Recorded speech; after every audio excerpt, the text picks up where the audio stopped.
अस्सलाम वालेकुम जी, सुबह सवेरे पाकिस्तान में बहुत खुशामदीद। मैं हूँ शिफा यूसुफ सही और मैं हूँ वैस मंगलवाला। मेरी तरफ से भी आप सबको अस्सलाम वालेकुम। खुदा का शुक्र है कि उसने हमें आज की सुबह देखना नसीब फरमाई।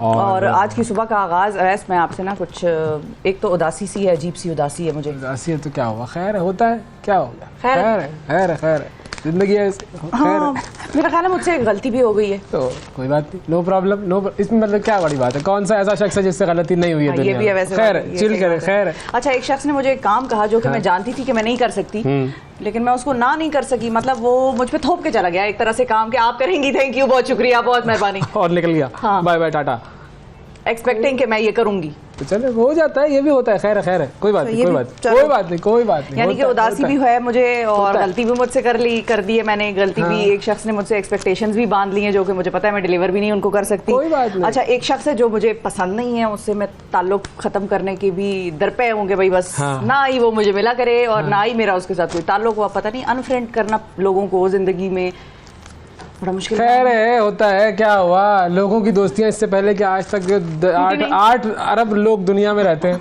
आपका क्या ख्याल है, किसी की आज तक दोस्ती नहीं हुई, टूटी, किसी ने अनफ्रेंड नहीं किया?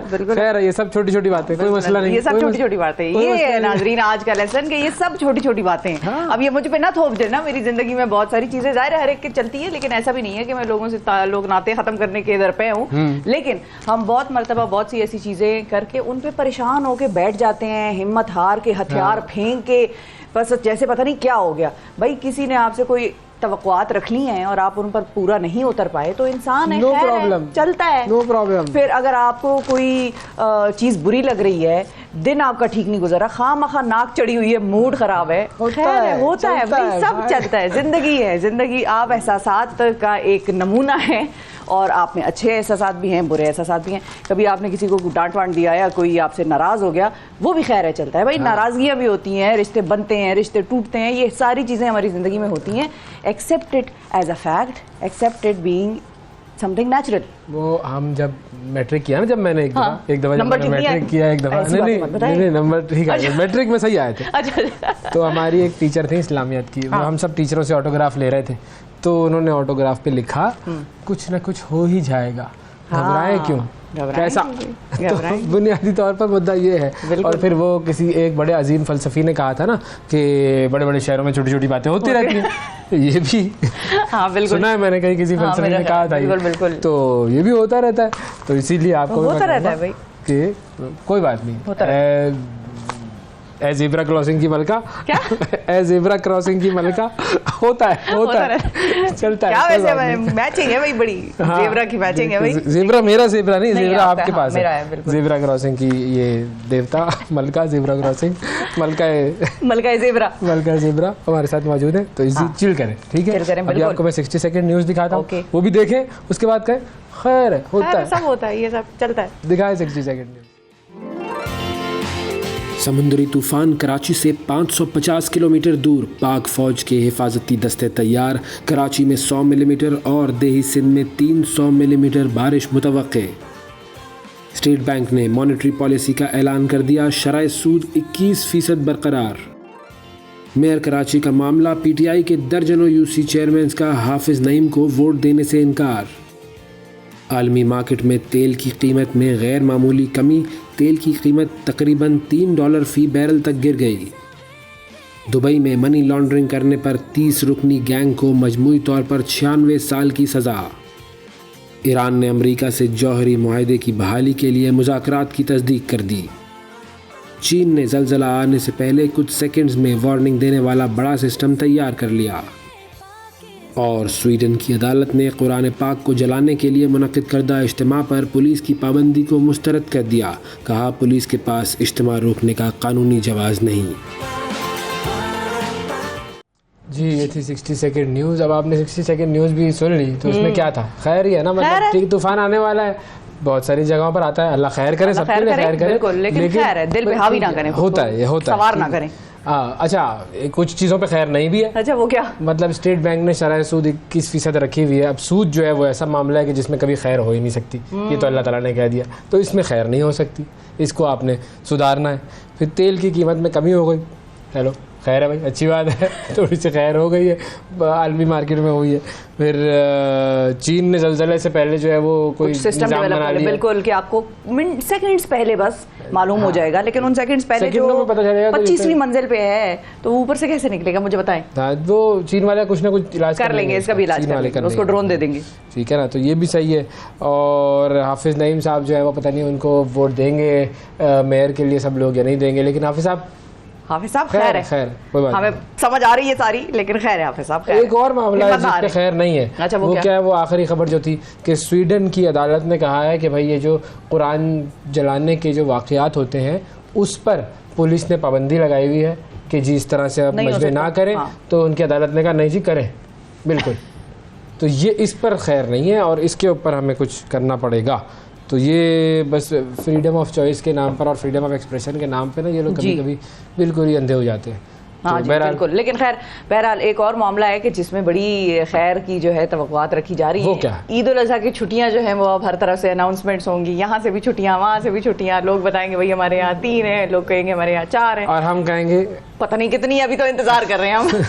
लेकिन ईद उल अज़हा की जो आमद है वो पूरी दुनिया के मुसलमान जो हैं वो बेताबी से उसका इंतजार करते हैं। ईद उल अज़हा की कुछ खास लवाज़मात होते हैं। लोगों ने भाई गाय बकरे खरीदना शुरू कर दिए हैं। आप सोशल मीडिया खोले तो गाय बकरों की वीडियोस आपको मिल रही हैं। लंबे, एक जबरदस्त, मैंने लंबे कानों, मतलब जुल्फे होती हैं लंबी, लेकिन ये तो कानों वाला बकरा था, लंबे कानों वाला, और उस पे बड़े कल से चर्चे चल रहे हैं भाई। मैंने तो वीडियोस जो देखी हैं उसमें वो गाय भाग रही है, उसने उसको मार दिया, टक्कर मार दी, ये कर दिया, वो कर, ये भी बड़े मामला होते हैं। एक वो भी मामला होता है ना कि बचपन से आपने गाय को ऊपर को छत पे रखा हुआ है और आप उस गाय को ऊपर से नीचे उतारना है तो क्रेन आई हुई है, और इस किस्म के भी मामला हर ईद पे एक तो जरूर आता है भाई, ये जरूर होता है कि गाय को नीचे उतारना है। खैर एनीवे, अब मैं आपको जरा छुट्टियों के मुतालिक बता दूं कि मुख्तलिफ ममालिक ने ईद उल अज़हा पर तातीलात के ऐलानात भी शुरू कर दिए हैं। और UAE की हुकूमत ने पिछली दफ़ा तो अच्छी खासी छुट्टियां दी थी, बल्कि 10 तो दे दी थी ऐसे ही करके।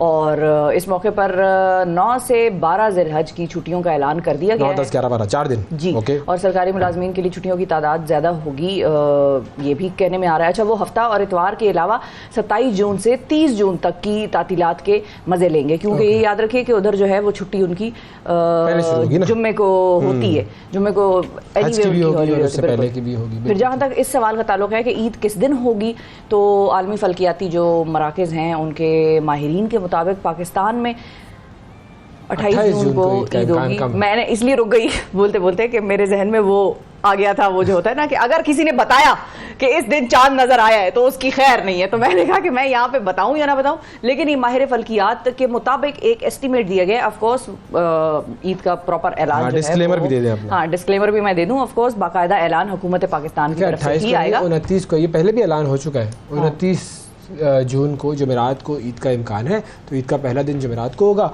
तो उस हिसाब से दूसरा दिन जो है वो मेरे ख्याल में जुम्मे को हो जाएगा, मुझे लग तो यही रहा है, ठीक है ना। और उसी हिसाब से अगर मैं थोड़ा सा मजीद कैलकुलेशन करूं, नहीं इतना मैं ज़राए पे भरोसा नहीं करता हूं, मैं साइंटिफिक कैलकुलेशन के मुताबिक मेरा ये ख्याल है कि थर्ड डे जो है वो फिर हफ्ते को हो जाएगा। तो ये 3 दिन होंगे, जुमेरात जुम्मा हफ्ता, जो कि ईद के दिन होंगे। और इतवार को हमारा वैसे अयाशी का दिन होगा, ठीक है। और तो ये 4 छुट्टियां तो ये हो गई, जुमेरात जुम्मा हफ्ता इतवार, और बुध जो है वो एक दिन पहले की छुट्टी होती है, हज की छुट्टी भी होती है, तो बुध से, यानी कि बुध जुमेरात जुम्मा हफ्ता, या अल्लाह हमें भी छुट्टी अता फरमा, आमीन। ठीक है जी, तो ये हो गया। इस दुआ में नाजरीन जितनी तासीर थी, हाँ, इसका आपको अंदाजा नहीं हो सकता, इसका इस कुर्सी पे बैठे वालों को ही अंदाजा हो सकता है। अच्छा जी, चलो मैं आपको बताता हूँ और भी एक चीज़ का अंदाजा हो गया है दुनिया को। वो क्या? और वो क्या था? अपनी टीम जो अक्सर औकात आप नहीं, अपनी टीम अक्सर औकात आप ना ये प्रोग्राम में स्लो हो जाती है। अच्छा, तो अब स्लो होने पर जुर्माना आयद किया जाएगा, ये तय हो गया। अगर आपने प्रोग्राम की स्पीड में कोई खलल डाला, ओके, या आपने किसी और को स्लो करने की कोशिश की, हाँ, ये भी है, वैसे होता है। मैं दरअसल उस पर ना फिर सोचने लग जाती हूँ, मैं फिर गौर व फिक्र, इकबाल साहब ने कहा है, तो फिर मैं गौर व फिक्र के उस पे मोड में चली जाती हूँ कि भाई सोचना जरूरी है, बजाय इसके के बाद में सोचे, अभी सोच ले फौरन। जब काम करने का वक्त है उस वक्त सोचना शुरू कर देते हैं, जब सोचने का वक्त होता है उस वक्त क्या कि नादान झुक गए सजदे में जब वक्त क़याम आया। हाँ, बिल्कुल, तो वक्त खड़े होने का था, हम सजदे में चले गए भाई। अच्छा, मैं समझी आप कहने लगे नादान दोस्त से दाना दुश्मन बेहतर है, मैं समझी आप ये कहने लगे हैं। मैं उसमें भी गौर में चली गई थी कि ये बात कहाँ से आ गई है भाई दरमियान में। नाज़रीन, काफ़ी गौर व फिक्र की इस वक्त मामला चल रहे हैं। जरूरत है, बिल्कुल। आप ज़ीब्रा क्रॉसिंग पे गौर करें, मैं आपको कल की खबर देता हूँ। वर्ल्ड टेस्ट चैंपियनशिप, भारत और ऑस्ट्रेलिया के खिलाड़ी जो है वो दोनों टीमों के खिलाड़ी जुर्माने के जद में आ गए भाई। दोनों पे जुर्माना कर दिया। उन्होंने कहा भाई ये गलत बातें कर रहे हैं आप लोग, ऐसा नहीं करें। हुआ क्या है कि इंटरनेशनल क्रिकेट काउंसिल ने दोनों टीमों पर स्लो ओवर रेट पर भारी जुर्माना आयद किया है। भारतीय टीम पर तो पूरी मैच फीस का जुर्माना आयद कर दिया। अच्छा, कह रहे हैं हम गए, हमने खेला, हम हारे, आप कह रहे हैं भाई आपने पूरी टीम को जुर्माना दे दिया। यार आप इस तरह ना करो। और किसी भी खिलाड़ी को मैच फीस नहीं मिलेगी। ऑस्ट्रेलिया की जो टीम है उस पर मैच फीस का 80% बतौर जुर्माना आयद किया गया है। और फिर उसके बाद जो है एक और चीज़ ज़ाहिर हम सब जानते हैं कि भारत को शिकस्त हुई तो एक मातम बरपा है भारत में, क्योंकि वर्ल्ड टेस्ट चैंपियनशिप का फाइनल था और फाइनल में बड़े 209 रन से हारना कोई मजाक बात नहीं है भाई। अपनी टीम जीत गई तो जी। अच्छा, और उसके ऊपर एक और मजे की बात हुई। भारत के जो कप्तान है रोहित शर्मा, उन्होंने कहा कि देखिए मेरा ख्याल है ये एक मैच की बुनियाद पर नहीं होना चाहिए, इसकी 3 मैचेस की सीरीज होनी चाहिए फाइनल। तो उस पर जो ऑस्ट्रेलिया के कप्तान थे उन्होंने कहा कि सर ओलंपिक में भी ना एक ही मुकाबला होता है, उसी में गोल्ड मेडल मिल जाता है। ये आप कहानियाँ ना सुना। उन्होंने बड़े बहाने बनाने की कोशिश की, लेकिन साबिक जो क्रिकेटर्स हैं वो ख़राब शॉट सिलेक्शन पर कोहली तक को उन्होंने नहीं छोड़ा, उससे जवाब का मुतालबा कर रहे हैं। और सचिन तेंदुलकर ने भी टीम के इंतखाबात पर सवालात उठा दिए। भाई बड़ी आवाज़ें उठ रही हैं। एक तो फाइनल में पहुंच गए, ऊपर से वो चल खैर अब तो हार गए। होता है भाई, होता है। खैर है, कोई टेंशन नहीं लेनी, होता है, बिल्कुल होता है। और जब कोई ऐसी बातें करे ना कि भाई फाइनल का मैच 3 मैचों पर मबनी होना चाहिए और उसके बाद, तो ऐसों के लिए वो एक मशहूर है कहावत, कान के नीचे। तो कान के नीचे, हाँ, तो बस वो कान के नीचे खिलाड़ी है वो, ऐसे ना करें। नहीं, ये तो मैं ऑस्ट्रेलियन को बता रही हूँ अच्छा। कि ये इस खित्ते में एक है कान के नीचे। तो वो उनको जहन में रखना चाहिए when he is dealing with people in this region. तो वो कान के नीचे होता है एक, फिर तो वो उसमें सब कुछ ना बराबर हो जाता है। कहीं कोई चीज हिली विली है तो हर चीज बिल्कुल जगह पे आके सारा मवाद वादा जो है वो बिल्कुल जगह पे आ जाता है। तो ये होता है। अच्छा, एनीवे, पानी पीते हुए हंसी आ जाए तो ये हो जाता है, खांसी आ जाती है। हाँ, ये भी है। इंडिया जो है ना पिछली दफा भी हारा था बेचारा, इसीलिए तो उनके दिल पे लगी हुई है। फाइनल में पहुंच तो रहे हैं ना कम से कम। ये भी तो बात है ना, ये भी तो सोचे एज अ क्रिकेटिंग फैन में अगर बात बिल्कुल नहीं, काम खेल रहे हैं, बिल्कुल उनकी कारकर्दगी है, इससे कोई बात नहीं। अच्छा, इलॉन मस्क के हवाले से एक खबर मैं आपको दे दूं। इलॉन मस्क ने जब से ट्विटर को खरीदा है, जो माइक्रो ब्लॉगिंग वेबसाइट्स हैं उनका मुतबादिल तैयार करने की कोशिश अब वो कर रहे हैं। और फेसबुक ने भी गुज़िश्ता बरस जो दिसंबर का महीना था उसमें इसकी तैयारी शुरू कर दी थी। और अब इस नई ऐप के स्क्रीनशॉट्स भी सामने आ गए हैं, जिनसे अंदाजा होता है कि फेसबुक का नया प्लेटफॉर्म बिल्कुल ट्विटर की तरह होगा।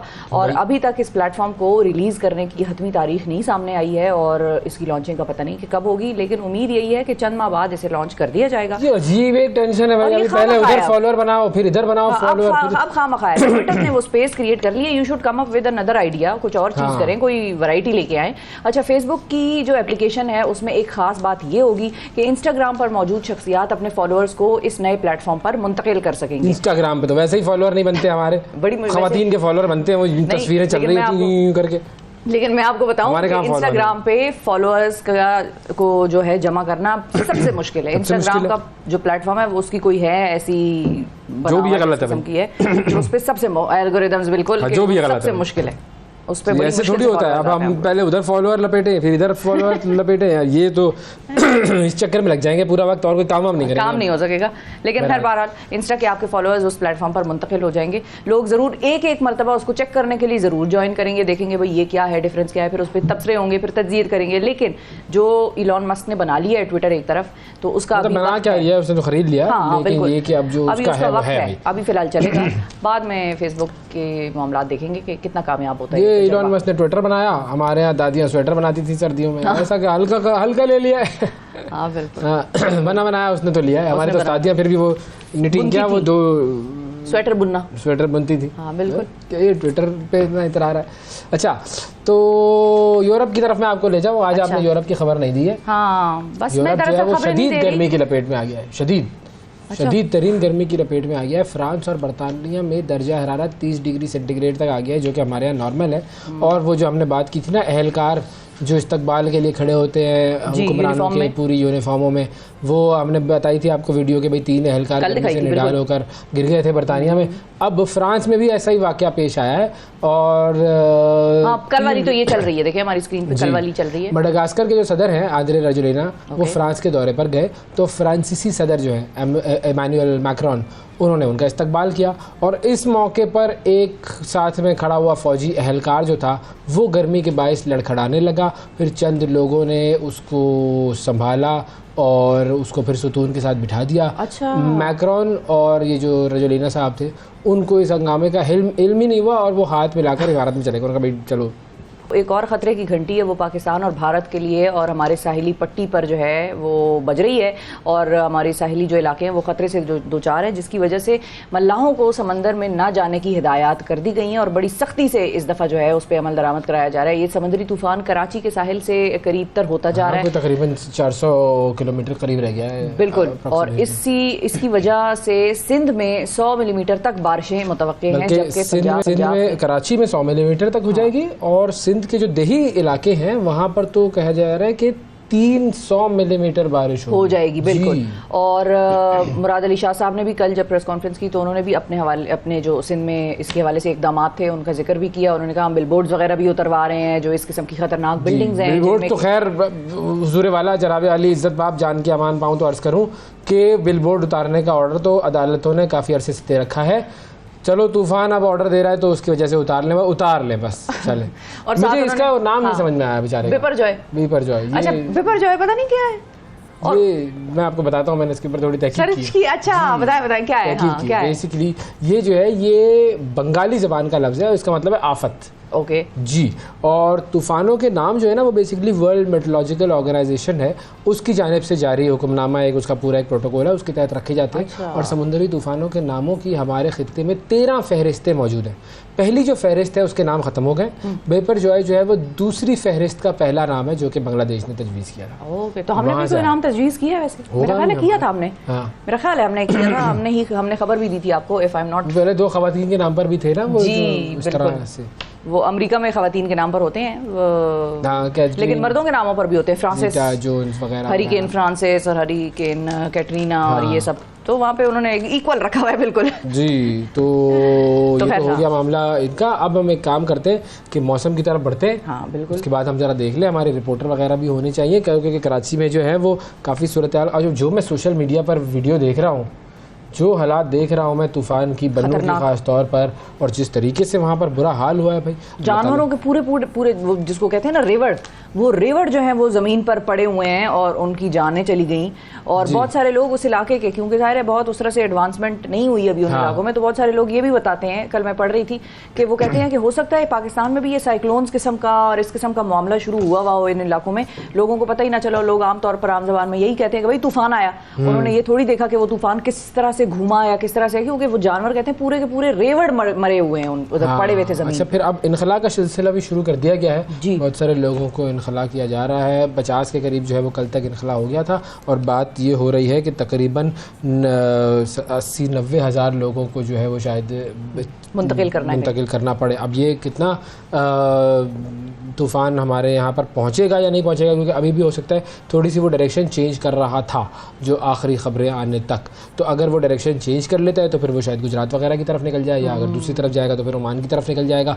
अगर हमारी तरफ ही आता है, बारिशें वगैरह तो होंगी जो आज से तवक्को है कि हो जाएंगी और कल थोड़ा सा शदीद मामला होगा, लेकिन ये है कि अगर तूफ़ान ना ही आए तो अच्छा है, क्योंकि हमने जो तबाहियाँ देखी हैं जिस तरह की, और कराची की जो साहिली पट्टी पर जिस तरह से लोग आबाद हैं, ख़ास तौर पर अगर आप सी व्यू की तरफ देख लें या क्लिफ्टन की तरफ देखें, तो वो एक काफ़ी ख़तरनाक मामला हो सकता है। फ़ौज जो है वो इस वक्त रेडी है, कंट्रोल रूम कायम किए जा चुके हैं, एयरपोर्ट पर इंतज़ामात हो चुके हैं मुख्तलिफ़ चीज़ों की, और उसके अलावा छुट्टियाँ वगैरह जो इमरजेंसी स्टाफ होता है उसको भी मनसूख कर दी हैं। बिल्कुल। रबिया खान साहब हमारे नुमाइंदा कराची से मौजूद हैं हमारे साथ, उनसे हम बात करते हैं, क्योंकि ख़बरें कुछ ये आ रही हैं कि कराची में आज हल्की बारिश होगी और हैदराबाद वगैरह में कल तेज़ बारिश होगी, और जो तूफ़ान है वो कल अपना रुख भी चेंज करेगा और केटी बंदर और गुजरात से टकराएगा। तो रबिया खान चूँकि एक्सपर्ट हैं इसकी, वो बताएंगी। अस्सलाम वालेकुम रबिया।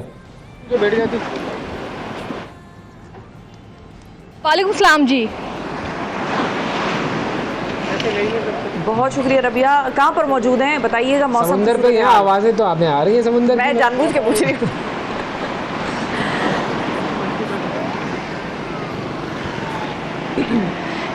जी बिल्कुल, मैं इस वक्त साहिल पर ही मौजूद हूँ और आज जो है वो हम देख रहे हैं कि ना सिर्फ समुद्री हवाओं की रफ्तार में खासी तेज़ी आ गई है, इसके साथ साथ जो है वो लहरों की ऊंचाई जो है वो भी बढ़ने लगी है। समुद्री तूफान जो है वो अब कराची से बताया जा रहा है कि 470 किलोमीटर दूर जो है वो जनूब में मौजूद है, जबकि ठट्ठा से इसका फासला जो है वो 460 किलोमीटर बताया जा रहा है। लहरें जो है वो इस वक्त खासी शदीद हैं और लेकिन सुबह सवेरे हम देख रहे हैं कि शहरी जो है वो भी मौजूद है साहिल पर। पुलिस जो है वो इस वक्त हमें नज़र नहीं आ रही है, जबकि दफ़ा 144 नाफिज है और मुकम्मल तौर पर शहरियों के साहिल पर आने पर पाबंदी लगाई गई है। लेकिन साथ साथ दीगर इंतजामात जो है वो शहर में वो भी तो शहरी तो वहाँ पर आ गए, पुलिस तो कम से कम नहीं है, ये अच्छी बात है ना। कम से कम पुलिस तो अपनी हिफाजत कर रही है कि वो वहाँ पर नहीं पहुँची है। पुलिस को पता है वहाँ पर पाबंदी है जाने से, तो वो नहीं गए। इसमें तो अच्छी बात है, पॉजिटिव बात है ये पुलिस की। वो शहरी क्या कर रहे हैं वहाँ पर, आपने पूछा नहीं उनसे? जी बिल्कुल, मैंने शहरियों से पूछा तो शहरियों का यही कहना है कि हम जो है वो समुद्री तूफ़ान के साथ तस्वीरें बनाने यहाँ पर आए हैं और समुद्री तूफ़ान को जो है वो देखने के लिए यहाँ पर आए हैं। और अगर समुद्री तूफ़ान ज़रा सा ज़्यादा करीब आया और एक ऊंची लहर आई तो उसके बाद जो है वो बहुत अच्छे तरीके से समुद्री तूफ़ान इन्हें नज़र आ सकता है। बहुत सी भारतीय रियासत गुजरात की अगर हम वीडियोज़ देखें तो उसमें भी यही है कि बहुत से जो अफराद हैं वो साहिल पर पहुँचे हुए थे यहाँ पर समुद्री तूफ़ान देखने के लिए, और उसके बाद जिस तरीके से लहर के साथ वो बह गए तो उससे भी हमें सबक सीखने की ज़रूरत है कि कोशिश करें कि अपने घरों तक महदूद रहें। और हम लोग चूँकि समंदर पर ड्यूटी दे रहे हैं तो आप जो है वो टीवी पे बैठ के साहिल को देख सकते हैं, लेकिन कोशिश करें कि खुद साहिल पर ना आए। हमारी शायद इतला जो है वो पुलिस तक पहुँच चुकी है, तो पुलिस यहाँ पर आ चुकी है और अब फौरी तौर पर जो है वो शहरियों को यहाँ से जाने के अहकाम पुलिस की जानिब से दिए जा रहे हैं। जी सही है। अब आज के दिन की प्रेडिक्शंस हैं क्या वैसे कराची के हवाले से?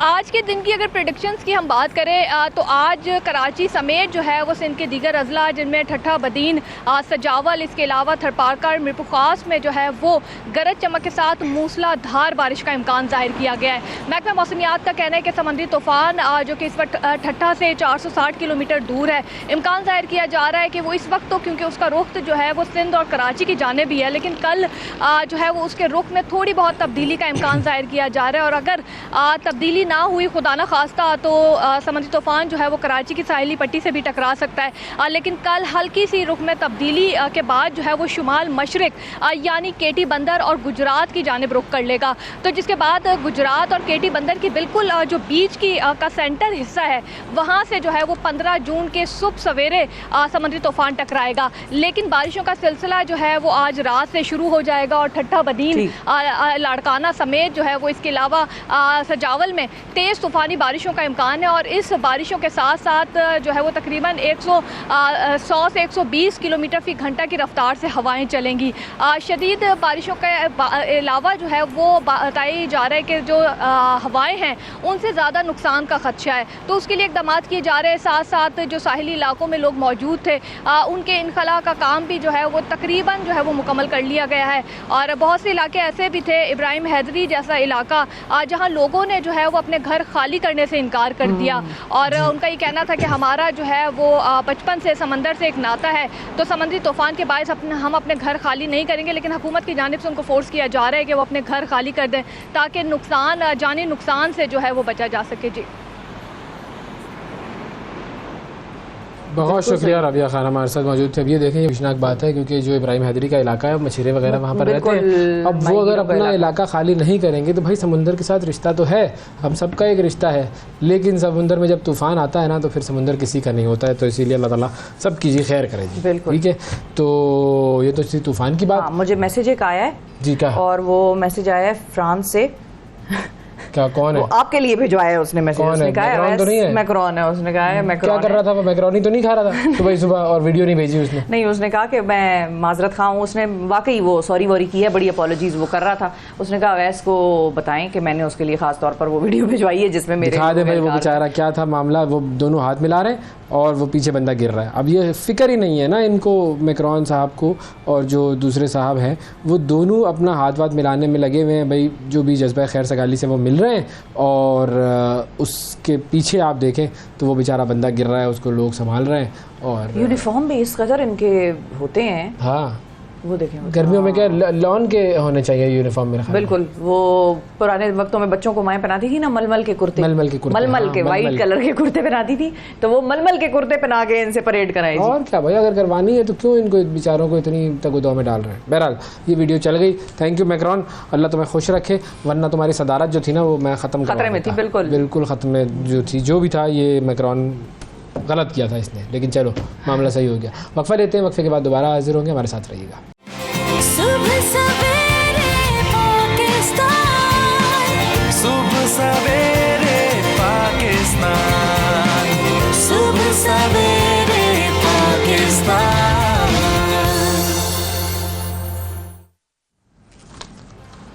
वेलकम बैक जी, सुबह सवेरे पाकिस्तान में एक मरतबा फिर खुश आमदीद। गर्मियों की छुट्टियों का सिलसिला और हमारा स्पेशल प्रोग्राम समर कैंप चल रहा है और हमने रोज़ाना आपको बतानी है किताबें, रोज़ाना आपको बतानी है फ़िल्में, वो फ़िल्में जो कि बच्चे फैमिली के साथ देखेंगे तो बहुत कुछ सीखेंगे भी, और वो किताबें जो कि हर बच्चे को पढ़नी चाहिए।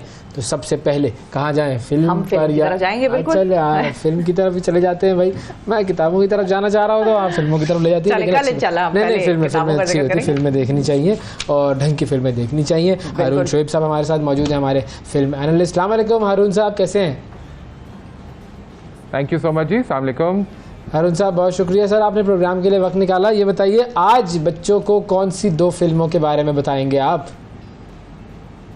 जी आज हम बात करेंगे बच्चों से ख़ास तौर पे जो 2 फिल्में मैं लेकर आया हूँ उनके लिए एज माई रिकमेंडेशंस।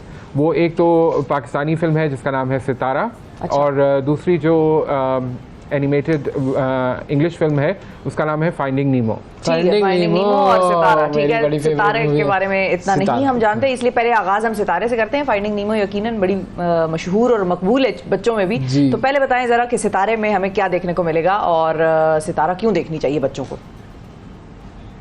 अच्छा जी, जो पहली पाकिस्तानी फिल्म जिसकी हम बात करने लगे हैं वो बेसिकली उर्दू फिल्म नहीं है क्योंकि इट्स अ साइलेंट फिल्म। सो ये एक शॉर्ट ड्यूरेशन की फ़िल्म है, लेकिन मैं इसलिए ख़ास तौर पे इसको पहली रिकमेंडेशन के तौर पर लेकर आया हूँ क्योंकि इसका मैसेज बहुत अच्छा है।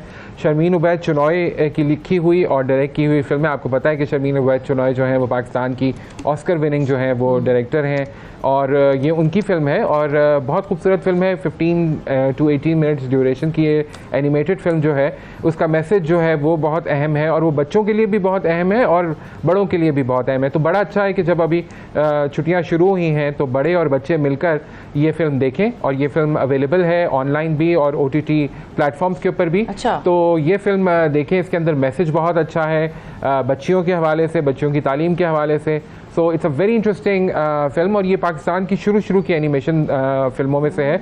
तो उसमें आपको नज़र आएगा कि किस तरह पाकिस्तानी टेक्नीशियंस ने यहाँ पर पाकिस्तान में रहते हुए इतनी वर्ल्ड क्लास एनिमेशन क्रिएट की जो कि फिर इंटरनेशनली जिसको बहुत सारे अवार्ड्स भी मिल चुके हैं। Very good. अच्छा, इसकी एनिमेशन वैसे बहुत अच्छी लग रही है, देखने में बहुत ज़बरदस्त लग रही है। हाँ, कुछ मुझे थोड़ा सा इसके जो विजुअल्स चल रहे थे उसको देख के ज़रा स्टेरियोटाइपिंग का अंदाज़ा हो रहा है कि कुछ की गई है इसके अंदर, दाढ़ी वाला शख्स वगैरह, लेकिन ये कि देखते हैं, इसको देखना पड़ेगा। मुझे ये इंटरेस्टिंग लग रही है फिल्म क्योंकि एनिमेशन हमारे यहाँ पे काम कम हुआ है और फिर शर्मीन उबैद जो है वो तो खैर कमाल, अब तो वो मार्वल की डायरेक्टर बन गई है भाई। तो हो मतलब ऐसा हो गया अब तो मामला, तो ज़बरदस्त, ये देखेंगे हम सितारा। अच्छा, अब अंग्रेज़ी फिल्म पर आ जाए जी, फाइंडिंग नीमो।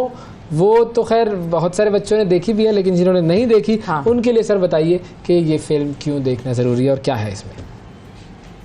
अच्छा, इंग्लिश की जो रिकमेंडेशन है वो 2018 की फाइंडिंग नीमो है और ये एंड्रयू सेंटन एक डायरेक्टर हैं, उनकी कहानी है और उन्हीं की डायरेक्शन में एक एनिमेटेड फिल्म है और ये बड़ी खूबसूरत फिल्म है। इसमें बड़े जज्बात नज़र आएंगे बच्चों को भी और बच्चों को बड़ा ग्रिप कर लेगी।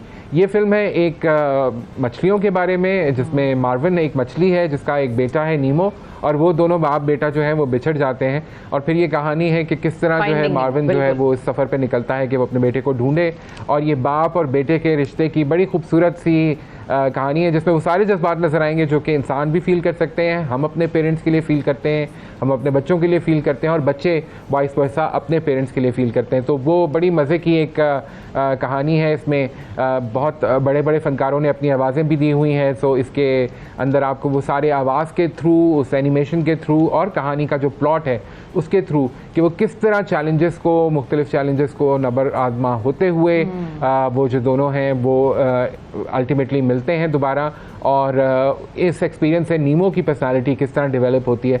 तो ये एक बड़ी मज़े की फ़िल्म है जो कि जिस तरह मैंने कहा कि बहुत बड़ी हिट हुई थी, और अभी तक जो है वो इसको एक कल्ट क्लासिक का दर्जा हासिल है। नीमो के कैरेक्टर से बहुत से बच्चे वाकिफ़ होंगे, जिन्होंने शायद ये फ़िल्म नहीं भी देखी उनको भी इसके बारे में पता होगा।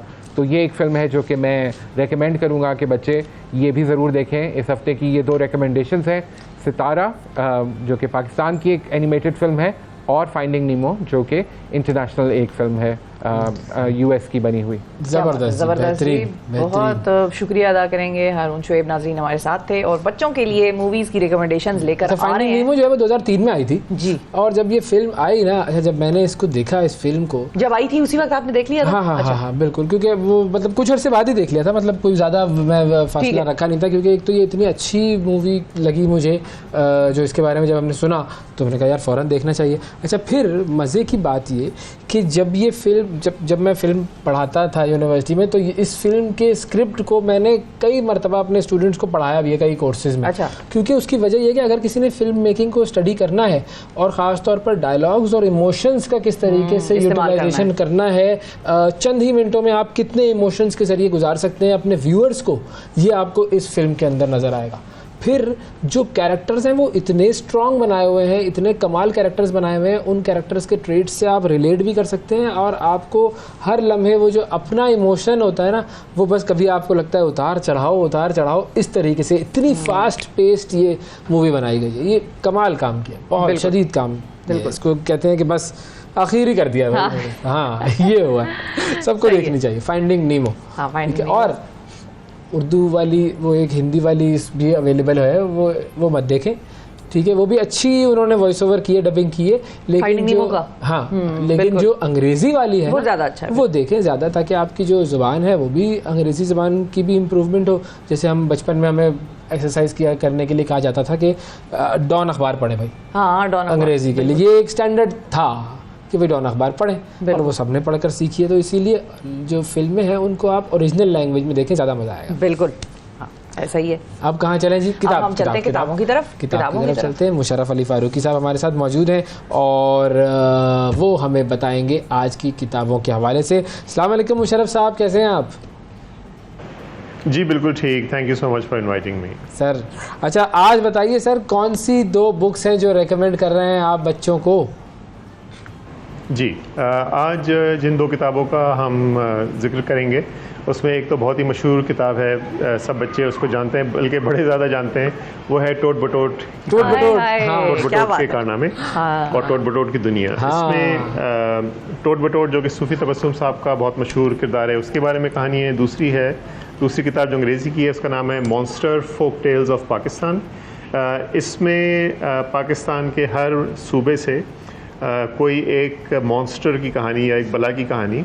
अच्छा, वेरी इंटरेस्टिंग। तो सबसे पहले फिर हम टोट बटोट से शुरू करते हैं, क्योंकि हम में से हर एक ने, जो भी हमारी इस एज कैटेगरी में है, उन सब ने टोट बटोट पढ़ा ही है। टोट बटोट ने पता नहीं मछली पकाई, टोट बटोट की मोटर कार, एक था लड़का टोट बटोट खाता था बादाम अखरोट, ये सब हमने किया है। सूफी तबस्सुम साहब का बड़ा शुक्रिया कि उन्होंने हमारे बचपन की ये बड़ी कमाल चीज़ बनाई। तो बताइए सर टोट बटोट के बारे में।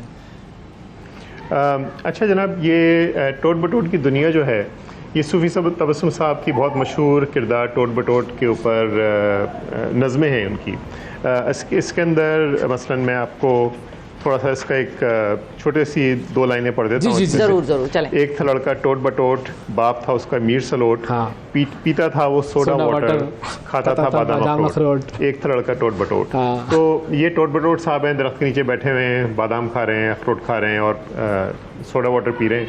तो ये इस तरह के इनके टोट बटोट के मुर्गे हैं, टोट बटोट के चूहे हैं, टोट बटोट के भाई हैं, और इस तरह इसमें सारी टोट बटोट साहब की मुख्तलिफ कहानी है। जो एक किरदार है सूफी तबस्सुम साहब का बनाया हुआ, और ये बहुत ही पॉपुलर हुआ था, सबको ज़ुबानी याद थी, हमको भी याद थी, आपको भी वाले में सुनी होंगी। तो ये इस किताब के अंदर इन किरदारों के ऊपर छोटी छोटी नज़में, खूबी इसके अंदर ये है कि बच्चों को ये नज़में जल्दी से याद हो जाती हैं और उनको लैंग्वेज सीखने के अंदर उससे आसानी होती है कि चीज़ को रिपीट कर करके। ये थोड़ी छोटे बच्चों के लिए जो है, छोटे बच्चों के लिए है, और ये तो आपकी रिकमेंडेशन भी टॉप नॉच रिकमेंडेशन है, बिल्कुल हमारी तरफ से फुली एंडोर्स्ड। अच्छा, अब अगली जो अंग्रेजी की किताब है उसके ऊपर आ जाते हैं कि अंग्रेजी लैंग्वेज से आप कौन सी किताब आज लेकर आए हैं बच्चों के लिए? तो आज जिस अंग्रेज़ी किताब को हम डिस्कस कर रहे हैं उसका नाम है monster folk tales from Pakistan, और इसमें पाकिस्तान के मुख्तलिफ इलाकों से 5 मॉन्स्टर्स की या बलाओं की कहानी है। अच्छा। और किस तरह उन बलाओं से लोगों ने मुकाबला किया। अच्छा। उसमें बच्चे भी हीरो हैं, बड़े भी हैं। सिंध से मोरड़ों की कहानी है, पंजाब से राजा रसालू की है, फ्रंटियर्स हमारे जो नदर्न एरियाज़ हैं वहाँ से बदरी जमाला और सैफुल मलूक की कहानी है। इसी तरह पंजाब से बलूचिस्तान से गोंदरानी की कहानी है, और गिलगित से मियो खाओ सोनी और किंग जो बादशाह था वहाँ का श्री बदत, उसकी कहानी है जो आदमखोर बादशाह था। तो ये वो कहानी है जो इस किताब के अंदर हैं, और इनके अंदर बच्चों को पढ़कर इन सब चीज़ों से अपने न सिर्फ अपने इलाकाई लोक कहानियों को जानने में मदद मिलती है, बल्कि किस तरह बच्चे मुश्किल हालात का मुकाबला करते हैं उनको वो भी जान सकते हैं। थैंक यू मुशर्रफ साहब, वाकई बड़ी ज़बरदस्त आपकी चॉइस है। और ये देखें ना, ये हमारे पास कितना कमाल लिटरेचर लिखा गया है। मसला ये है कि हम जानते भी नहीं है, हमने सिंड्रेला के चक्कर में पड़ गए हैं हम, और कौन से उसके वो beauty and the beast, Cinderella, बहुत सारी चीजें जो मतलब ठीक है उससे भी हमने बड़ा सीखा। बिल्कुल। लेकिन ये है कि अपना इलाकाई भी उसका अगर एनालिसिस करें तो बहुत कुछ गड़बड़ ही सीखा है। वो बेचारी सिंड्रेला उस चक्कर में लगी हुई है, बस चूता खो गया उसका, मामला। भाई बच्चों को पहले मॉरल वैल्यूज, कैरेक्टर, ये सारी चीज़ें तो सिखा दो। बहरहाल ये इसमें भी फोक टेल्स जो हमारी हैं इसमें भी कुछ मामला होते हैं इस तरह के, लेकिन ये कि हमारा अपना जो कल्चर है वो इतना रिच है, इतना ज़्यादा रिच है, हमने उसको एक्सप्लोर नहीं किया। तो हम पूरी कोशिश कर रहे हैं समर कैंप में करवाएं, ये हमारा मिशन है। ठीक है शिवा, बिल्कुल सही है। अब हम जाते हैं एक वक्फे की तरफ, वक्फे से वापस आएंगे तो आपसे दोबारा मिलते हैं। Stay with us. सुबह सवेरे पाकिस्तान, सुबह सवेरे पाकिस्तान, सुबह सवेरे पाकिस्तान। वेलकम बैक जी। अब कुछ बात करते हैं पाकिस्तान की 2 ऐसी अहम शख्सियात के बारे में। आपको हम बताएंगे कि जिनका जिक्र करना आज के दिन बड़ा ही ज़रूरी है। 13 जून है आज का दिन, और आज के दिन सबसे पहले जिस शख्सियत का हमने जिक्र करना है वो है बेगम राना लियाकत अली ख़ान। और पाकिस्तान के साबिक़ सफ़ीर जमशेद मारकर साहब, उन्होंने एक मरतबा ये कहा था कि राना लियाकत अली जब कमरे में कदम रखती थी तो कमरा खुद ब खुद रोशन हो जाया करता था, ऐसी उनकी पर्सनालिटी थी। अच्छा, अब उनकी पर्सनालिटी के हवाले से कुछ अगर हम बताएँ आपको, वो पैदा हुई थी 13 फरवरी 1905 को, बरहमन ख़ानदान की थी वो, और उनका ख़ानदान जो है वो उस दौर में भी काफ़ी मॉडर्न था, तालीम हासिल करने की उन्हें कोई प्रॉब्लम नहीं थी, तो इस वजह से उन्होंने तालीम हासिल की, आला तालीम हासिल की, और ज़माना तालिब इल्मी में ही उनका जो एक इंटरेक्शन हुआ लियाकत अली ख़ान से, वो बड़ा इंटरेस्टिंग इंटरेक्शन। हाँ, वो क्या था? वो ये था कि जी एक सैलाब फंड के लिए कोई प्रोग्राम हो रहा था, वहाँ पर वो टिकटें फ़रोख्त करने के लिए लियाकत अली ख़ान साहब के पास गई, और लियाकत अली ख़ान साहब को उनकी पर्सनैलिटी और उनका जो कॉन्फिडेंस था वो इतना पसंद आया,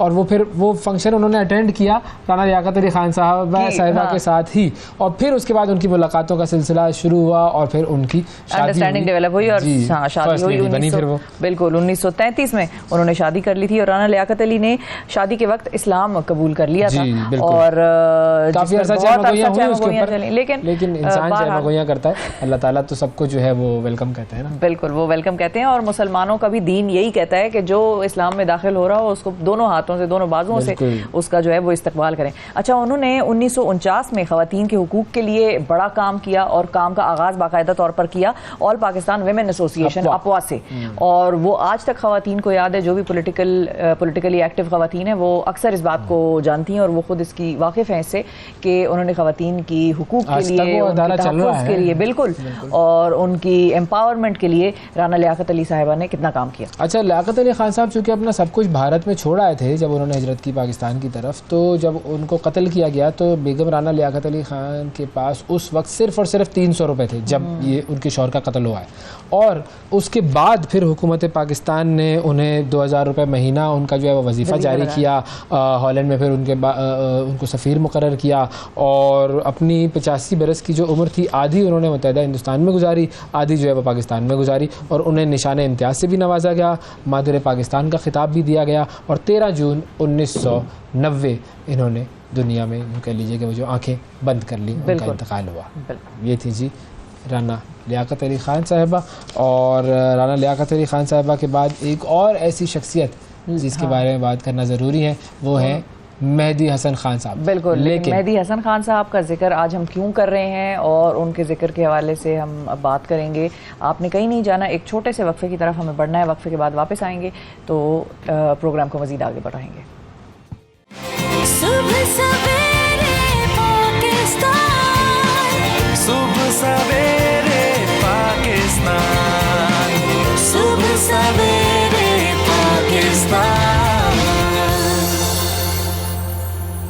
वेलकम बैक जी। अब कुछ बात करेंगे म्यूज़िक के हवाले से। हमारा एक बड़ा स्पेशल सेगमेंट है और समर कैंप हमारा जारी है और हमारे समर कैंप के प्रोग्राम्स में आपको बहुत सारे बच्चे नज़र आएंगे, बच्चे ही बच्चे होंगे और वो अपने सवालात पूछेंगे, अपने माइंड को बेसिकली वो हल्का करेंगे, दिल हल्का करेंगे और वो एक्सपर्ट से जानेंगे कि उनके ओपिनियंस क्या हैं, कौन सी चीज़ वो उनसे पूछना चाहते हैं, किस हवाले से वो जानकारी हासिल करना चाहते हैं। This is all going to happen on this programme. Career guidance वाला सेगमेंट है और आज जो करियर हमने चुना है वो है म्यूज़िक कि अगर किसी को म्यूजिशियन बनना है तो वो कैसे बन सकता है। जलीस अहमद साहब हमारे साथ मौजूद हैं, मायनाज वायलिन प्लेयर हैं। अस्सलाम वालेकुम जलीस साहब। सर कैसे हैं? ठीक ठाक हैं? और आज जो आपसे सीखने के लिए साहब आए हुए हैं ना, जी जी, जब हमने ब्रेक में इनसे बात की तो आपने देख ही लिया, बहुत कमाल। बहुत। मोहम्मद इसाक, अस्सलाम वालेकुम। वालेकुम अस्सलाम। कैसे हैं मोहम्मद इसाक? ठीक हैं आप? I am fine. How are you? ये भी बोलना होता है उसके बाद। I am fine, how are you? I am also fine. I am fine, thank you. अच्छा, किस क्लास में आप? अभी 4th में हूँ, मगर अभी 5th में, मैं 4th में था, अभी मैं 5th में गया हूँ। 5th में चले गए। क्या एज क्या है आपकी? 11। 11, ओके, वेरी गुड। क्या इंटरेस्ट हैं आपके? इन म्यूजिक, एनीथिंग सर, कोई भी। like science, like scientific, like science stuff, and like because there's like so many more stuff to explore, so that's why it's like very interesting. Like it would be like a very good experience to like learn something which will like probably help you and like and teach you many stuff, and it could maybe save your life. So what do you want to be when you grow up? A scientist. Oh, very good, cool. You have interest in music also? Yes, I do love music. I listen to music. Which music? Normally like funk songs. Very good. क्या बात है, जबरदस्त। चलो, तो have you heard someone play the violin? Mainly yes, I have. Okay. I've seen it on like YouTube and like I've seen many like YouTube videos about like the violin. How do they play it? They like put like the like the bass होता है ना, जिससे ना guitar करके ना and होता है ना, बड़ा वाला, वो अपने शोल्डर में डालते हैं और ये ना स्मॉल वाला इधर डालते हैं। ये लाइक एक ना मेटल की चीज़ होती है मेरे ख्याल से, या फिर वुडन की, उससे वो ना इस तरह करके ना वो आवाज़ लाइक निकलती है, निकालनी होती है आवाज़। मैं if somebody would ask me कि कैसे बजता है, मैं कहूँगी आपने बिल्कुल ज़बरदस्त एक्सप्लेन किया, आगे सिर्फ इसमें साउंड इफेक्ट ऐड करना है। मतलब हाँ, वो whatever it is, कोई म्यूजिक डाल कैसी आवाज होती है? इसलिए लाइक एक ना नॉर्मली वो लाइक हाई पिच साउंड्स होती है ना, करके लाइक होती है, काइंड ऑफ लाइक दैट, ये लाइक बस लाइक एक गाना है। ठीक है, आपने you have explained it well. Jalees साहब, आपने बताना है बच्चों को, बहुत सारे बच्चे टेलीविजन पर देख भी रहे हैं आपको, और ये इसाक साहब तो माशाल्लाह अपने अहद से भी बहुत आगे के इसाक हैं, और होना चाहिए, जो हालात आगे हैं ऐसा ही होना चाहिए बच्चों। तो आप जरा इनको थोड़ा पहले वायलिन का मुजाहिरा करके दिखा दें। This is how you play the violin and then you can ask questions.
Isaac साहब कोई सवाल आप करना चाहिए, want to ask some questions?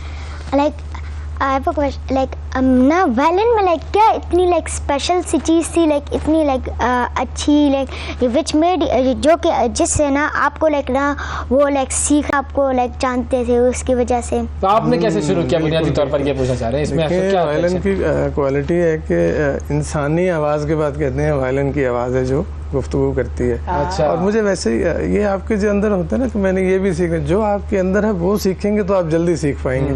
तो मुझे इसी चीज़ का शौक था, क्योंकि मैंने सीखा भी उस्ताद रईस से, और वो तो एक कमाल आदमी, तो फिर बिल्कुल बस इसकी आवाज़ सॉरी मुझे अट्रैक्ट की तो मैंने ये सीख लिया। अच्छा, क्या बात है, अट्रैक्शन है भाई, attraction closest to human emotion. That's it. Yeah, like it expresses like your emotion. बिल्कुल So you understood. बिल्कुल, जब आप सीख लेते हैं तो फिर आप एक्सप्रेस ही करते हैं ना अपने emotion. Like whether you are like happy or like you're sad. बिल्कुल बिल्कुल, ये ऐसे ही है, दोनों एक कंप्लीट साज है। थोड़ा हैप्पी म्यूजिक दीजिएगा जरा। अच्छा, हैप्पी जरा सा, एक छोटा सा।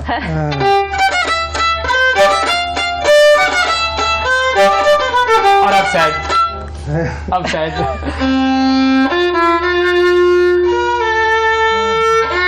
This is mainly like usually like sad movies. हाँ जी, अब पूछे, क्या पूछ रहे हैं इसाक? Like आप कि like किसी ने आके आपको like टीच किया था, या फिर आपने like ना? जी बिल्कुल, बगैर टीच के तो आप नहीं सीख सकते ना। मेरे टीचर, मेरे उस्ताद जो हैं वो उस्ताद रईस हैं, जो एक ही हैं इस वक्त दुनिया में बजाने में। ज़ाहिर है बगैर टीचर के आप नहीं सीख सकते। कि like उनने like आपको किस तरह टीच किया, like प्यार से टीच किया आपको, like वो पूछना ये चाह रहे हैं आपको डांट कितनी पड़ी? वो डांट बहुत पड़ी मुझे। मतलब दोनों प्यार से, जब नहीं समझ आती तो फिर डांट ही पड़ती है, और वो बहुत सारी पड़ी मुझे। अच्छा, अभी तक पड़ती है, अभी भी पड़ती है। इसाक आपको भी डांट पड़ती है वैसे? कभी कभी वैसे अगर लाइक अच्छी लाइक एक बुरी सी चीज की तो फिर तो पढ़नी like that's pretty normal, like among like old people and like new people, like which are like born. ये this is normal, बिल्कुल between both डांटने पड़ती है। Yes, in like the अच्छा, coming back to violin. Anything else you want to ask? If like somebody wants to like learn it, how will you like teach him, like how does like the violin work, and like how will you like tell him all of its like specialties, all of its like hard work, or like how it works? Sir देखिए कैसे बचता है जरा जी, सिखाने का अमल एक ही है। अब थोड़ा उस्ताद, मतलब हमने लोगों ने ज़रूर चेंज किया।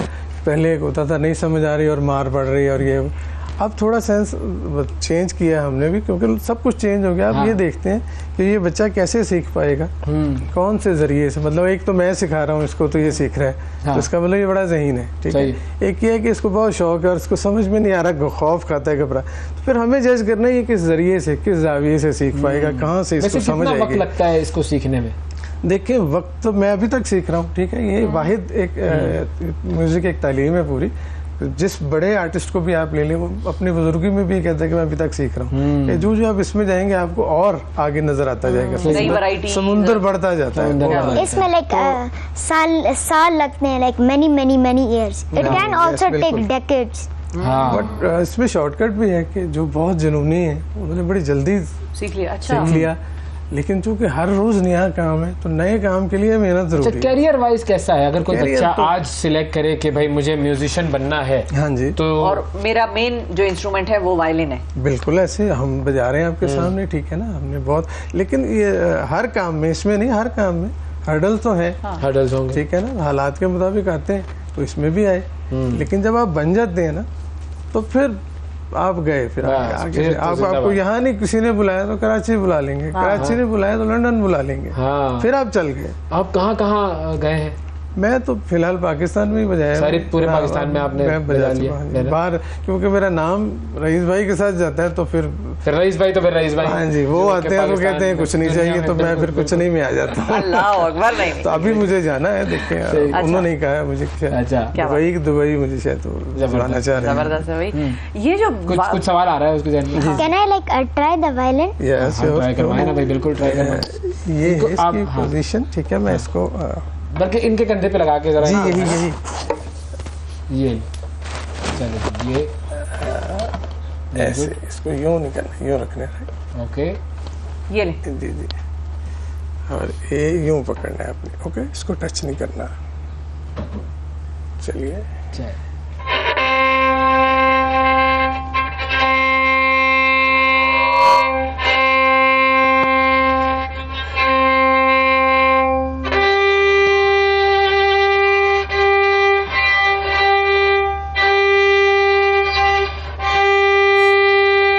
ओके, ठीक है। ठीक है भाई, कैसा ट्राई रहा? Good try? It was like it sounded like very good. Not gonna lie. It was like very like a very like fun experience to try. So what is the instrument that you have thought that you might want to learn? Probably a violin or a guitar. हाँ, ये guitar और violin में फर्क क्या है? एक में इंसान की उंगलियों से आपने वो करना है, और इसमें है ये एक like एक wooden stick का इस्तेमाल करना है, इस तरह इस्तेमाल। यस, बिल्कुल But I think एक ना violin is more like harder to master. जिनसे पूछते हैं, he will tell us। बिल्कुल बिल्कुल, कौन सा ज्यादा सही कह रहे मुश्किल हैं है? कि ये सिर्फ पोजीशन की वजह से मुश्किल है, अच्छा, कि आपको शोल्डर आखिर तक जाता है, हाँ। और आपको लाइक प्रैक्टिस करते इस हैं। तरह कर कर आपको लाइक ना आपको ऑल ऑफ लाइक आपको करेक्ट जगह में आपको डालना पड़ता है ना, बिल्कुल, बिल्कुल सही। करने के लिए। बिल्कुल भाई, सही।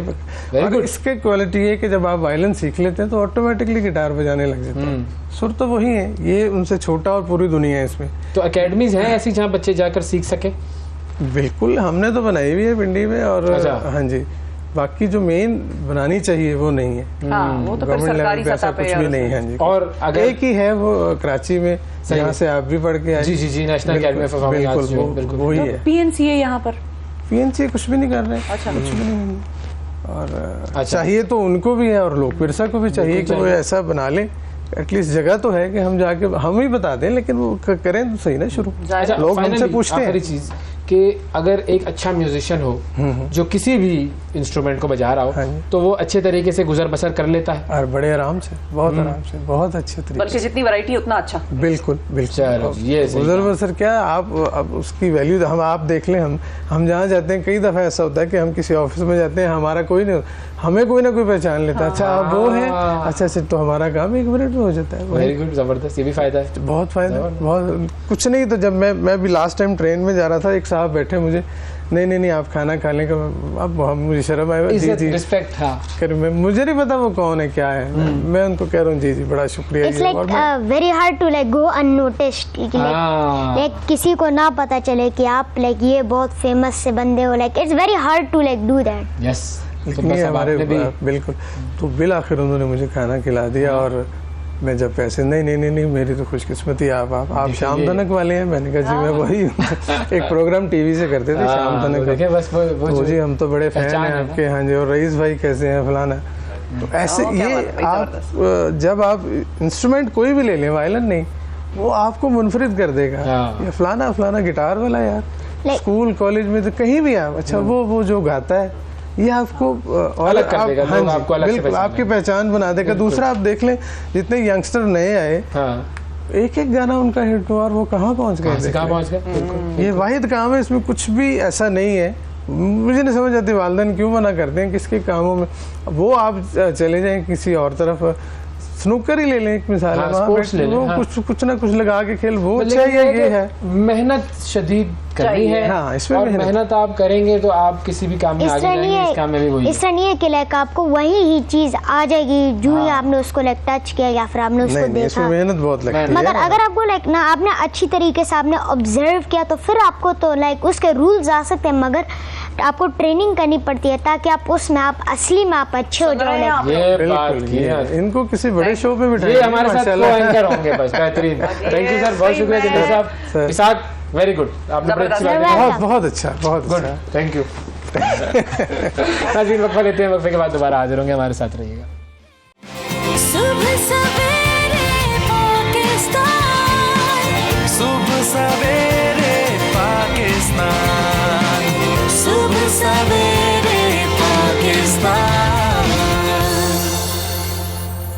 वेलकम बैक जी। समर कैंप चल रहा है और प्यारे प्यारे बच्चे हमारे स्टूडियो में मौजूद हैं। स्टूडियो हमारा किलकारियों से गूंज रहा है, उनको चुप कराना पड़ रहा है। अभी देखो हम क्या कोई हमने हंस रहे हैं। कोई इतने छोटे छोटे बच्चे तो नहीं है जो तो वैसे हर जितनी भी उम्र बच्चे की हो वो उसका हंसना किलकारी ही कहलाएगा, और क्या कहेंगे आप बताएं मुझे। गिगल्स, गिगल तो होगा ना अंग्रेजी में, इंग्लिश में गिगल्स तो उर्दू में। हाँ, ओके। तो खैर एनीवे, अब हम बढ़ते हैं अपने अगले सेगमेंट की तरफ और अब हम बच्चों को दिखाएंगे कुछ तस्वीरें। हमें ज्वाइन की है बख्तावर आमिर ने और ज़हरा एहसन ने। अस्सलाम वालेकुम। क्या हाल है, ठीक ठाक है जी? परेशान तो नहीं है? नहीं। अगर है तो हम तो कुछ नहीं कर सकते ना, आप तो वी आर लाइव। खैर, आज सुबह से हम कह रहे हैं खैर है, होता है, इट हैपेंस। आपकी क्या उम्रें हैं और क्या आप लोगों के इंटरेस्ट हैं, पहले आप बताएं। 13 और आर्ट्स और sports. Arts and sports, okay. कौन सा स्पोर्ट्स? वॉलीबॉल और बैडमिंटन। वॉलीबॉल और बैडमिंटन। तो आगे क्या आपका इरादा है? स्पोर्ट्स का तो कोई इरादा नहीं है। क्यों भाई? अब आप हमारे वजीर आजम साहब बैडमिंटन खेल रहे हैं, उनकी वीडियो देखी आपने? हाँ, अरे कैसे बच्चे हो भाई? चलो एनीवे आप बताएं जरा। 15 एंड आर्ट्स। हाँ, आर्ट्स। स्पोर्ट्स। आपका क्या इंटरेस्ट है आगे? आर्किटेक्चर में। आर्किटेक्ट बड़े पैसे बनाते हैं कुछ। हाँ, मैंने देखा है, मैं जानता हूँ एक दो आर्किटेक्ट्स को, बड़े पैसे बनाते हैं। ये सोचा हुआ है आपने? अच्छा सोचा है, सही सोचा हुआ है। तो पहले ही शीज क्लियर। हाँ, इकोनॉमी के हालात ऐसे हैं कि उनको अपनी जेब के बारे में पहले सोचना है। अच्छा, अब हम करेंगे क्या इस सेगमेंट में, ठीक है? हमने आपको दिखानी है कुछ फोटोज और वो फोटोज हम दिखाएंगे और आपने पर्सनालिटी गेस करनी है। दोनों के मैं कॉलम्स बना रही हूँ, you have to be quick. तो जो पहले जवाब देगा उसका पॉइंट हो जाएगा। ठीक है जी, रेडी करेंगे। 3, 2, 1 एंड स्टार्ट। जी, कौन है ये? कौन है? मशहूर साइंटिस्ट, पाकिस्तानी साइंटिस्ट। कौन है? नोबेल इनाम भी मिला इन्हें। The only one actually in the field of in science. The field of science. नहीं पता? नहीं पता? नहीं। Zero doctor Abdul Salam. Next तस्वीर दिखाई जाए। नाजरीन जी, ये शाहिद अफरीदी को सब जानते हैं, लाला सब जानते हैं, लाला। बख्तावर का एक पॉइंट हो गया। अगली तस्वीर की तरफ आए। नेक्स्ट तस्वीर जल्दी से दिखाएं, वक्त की किल्लत है। टाइम नहीं वेस्ट करें जी। ये कौन है? ईदी साहब। बख्तावर का पॉइंट हो गया। क्या करिए ज़रा तेज शाबाश। ओके, नेक्स्ट तस्वीर आइए, बताइए। मलाला यूसुफ से ये तस्वीर का तो जवाब पहले दिखा चुके, फिर वही तस्वीर दिखा रहे। चलो, तीसरा पॉइंट दे दिया मुफ्त में बख्तावर को। लेकिन चलो भाई, आप क्यों इतने स्लो हैं? तेज पकड़े, तेजी फौरन, स्पीड। और थोड़ा जोर से बोलिएगा, ठीक है? जैसे क्लास में शोर मचाते हैं ना रिसेस में, वैसे मचाया कभी शोर। चलो नेक्स्ट तस्वीर दिखाएं। कौन है? एक और बड़ी फिलैंथ्रोपिस्ट दुनिया की, बहुत बड़ा नाम, बहुत काम किए इन्होंने। इंडिया से इनका ताल्लुक, सोशल वर्क में इन्होंने बहुत काम किया। इनके नाम के साथ मदर लगा हुआ है। बिल्कुल, मदर। उसी नाम से ही लोग कह देते हैं भाई तुम तो वही बन गई हो।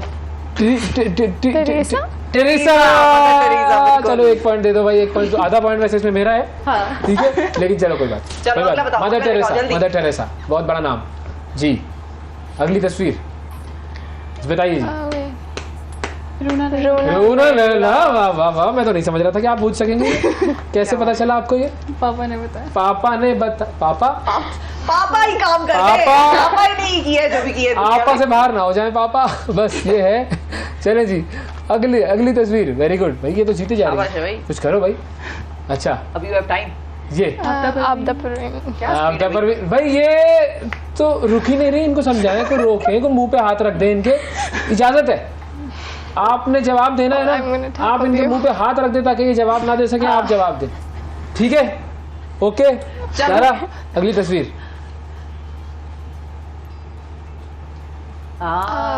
पोएट। हाँ आ रहा है, कुछ आ रहा है। आपने नहीं बोलना, और ये तो उनके लिहाज में ही खामोश रह जाओ यार। बताओ, ज़ारा बताएगी, इसका तो जवाब ही ज़ारा देगी। कौन? अहमद फराज। अहमद फराज, वाह वाह वाह भाई, वाह वाह, जबरदस्त, शाबाश। ज़ारा का टेक्निकली दूसरा पॉइंट हुआ है और ये तो बड़ा वेल अर्न था। जबरदस्त, भाई हार्ड अर्न। शाबाश, गुड। अगली तस्वीर। फैज अहमद फैज। किसने पहले जवाब दिया था? मेरा ख्याल है यार खामोश हो जाओ ना, अब हमको उसको लेने दो। ये क्या कर रही हैं आप? मैच फिक्स करवा रही हैं? ये कैसे पता था आपको? लेकिन जबरदस्त भाई। ये भी पापा ने बताया। पापा सही आदमी, इनके पापा बता रहे हैं। पापा शेर व शायरी और हाँ, म्यूजिक मौसीकी में काफी दिलचस्पी रखते क्या हैं। करते हैं पापा? इंजीनियर। अच्छा, और ठीक है फील्ड। बिजनेसमैन। बिजनेस में पैसे कमाने में लगे रहेंगे, कहाँ म्यूजिक सुनेंगे वो? उनको कहाँ टाइम मिलेगा? चलो भाई, अगली दिखाओ तस्वीर, जल्दी जल्दी। अमजद साहब, बस कर लो, सारे म्यूजिशियंस रख लिए तुम लोगों ने। इधर तो पूरी दुकान बैठी है म्यूजिक वेरी की। Good, very good, very good. सारी डिक्शनरी है पूरी। नंबरों की लाइन खत्म हो गई है तकरीबन। अगला अगला अगला बताइए, चले। Very good. ये मिर्जा गालिब। मिर्जा गालिब। गालिब का कोई शेर तो क्या सुना बात दो। है? ये आता। हर एक बात पे कहते हो तुम कि तू क्या है, तुम ही कहो कि ये अंदाज़े गुफ्तगू क्या है। वाह वाह। वाह वाह वाह वाह भी करना होता है जोर से। वाह वाह चलो वाह। लास्ट फोटो है जी हमारी आज की। हमने माना दिखाएं। कि कुछ नहीं गालिब, मुफ्त हाथ आए तो बुरा क्या है। वाह वाह। वाह वाह वाह वाह वाह। वाह वाह, जरा जोर से करना होता है। अगली आखिरी तस्वीर दिखाते हैं, चले। शाहजहां। कौन? नूरजहां। नहीं, पहले क्या बोला था? शाहजहां। नूरजहां को शाहजहां बना दिया नाज़रीन इन्होंने। शाहजहां ने अपनी कवर में यूं जो अंगड़ाई और करवट ली होगी ना, इसका अंदाजा आप नहीं लगा सकते, लेकिन आपने इनको नूरजहां कर दिया। और कोई मुकदमा किसी ने करना हो तो जवाब इन्होंने दिया, हमने कुछ नहीं किया। जहाँ जहाँ ये प्रोग्राम देखा जा रहा है वहाँ वहाँ नूरजहां और शाहजहां का एक अजीब मामला है नाजरीन। लेकिन फिर ये बच्चे हैं नाजरीन, और लेकिन बहुत सारी चीजें पता थी। Very good. अहमद फराज वाला खासतौर पे आपने वेरी गुड, बहुत अच्छा। गालिब का गालिब वाला बहुत अच्छा, वेरी गुड। और फैज कर रहे होगे ना सयाको सबाक, और शायर इस शेर में ये कहते हैं। नहीं, वो नहीं कर रहे। उर्दू में अशार नहीं पढ़े? ओ लेवल्स है ना, तो ओ लेवल्स में तो उर्दू का तो मसला ये है, ओ लेवल में उर्दू होती है ना, इजी उर्दू होती है। सेकंड लैंग्वेज होती है तो फिर अच्छा, Urdu is a second language. लेकिन उसके बावजूद अगर आपको अहमद फराज और इनका पता था तो फिर तो भाई गुड, तालियां बजती। शाबाश जी, शाबाश। अच्छा जी, थैंक यू, बहुत शुक्रिया। Bakhtawar clearly wins the round, और इसी के साथ स्पीड अप अगली दफा और नाश्ता करके, ठीक है, खा पी के भरपूर वक्त की तरफ चलते हैं। वक्त के बाद आपसे दोबारा मिलेंगे, स्टे विद अस। सुबह सवेरे पाकिस्तान, सुबह सवेरे पाकिस्तान, सुबह सवेरे पाकिस्तान।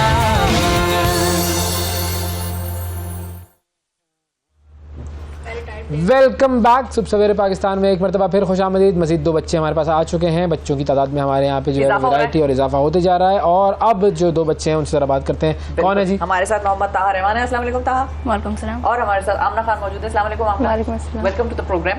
ताहा, बताइए अपने बारे में, आप कौन सी क्लास में हैं, क्या एज है आपकी?